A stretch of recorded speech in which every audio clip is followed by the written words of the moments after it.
biggest, and needed the most violence. And so this culture spread throughout the Mediterranean, it spread to Europe, it came here, and they brought everything, this whole mentality, and it's still spreading today throughout the earth, through ConAgra and Cargill and McDonald's and Monsanto and this whole, I call it in the World Peace Diet, the military, industrial, meat, medical, pharmaceutical, media complex. You know, it's this huge, it's kind of taking over.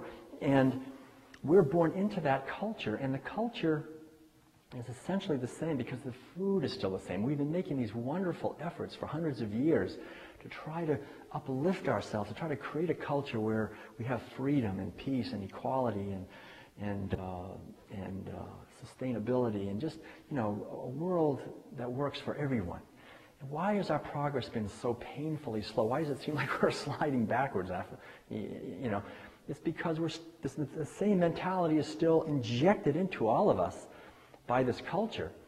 And so with that mentality of essential, as I said, reductionism, elitism, privilege, predation, disconnectedness, commodification of life, and exploitation, that's the core of every meal. That's what we're eating, and it goes into the cells and into the cells of our children and into the way we live and the way we see the world. So what veganism is simply saying, sort of like getting this, like seeing it, and saying, okay, I'm not going to participate in that anymore. I'm going to live in such a way that I'm minimizing the amount of violence and cruelty that I'm causing. And this is the absolutely most subversive thing anyone can do to the underlying culture of violence.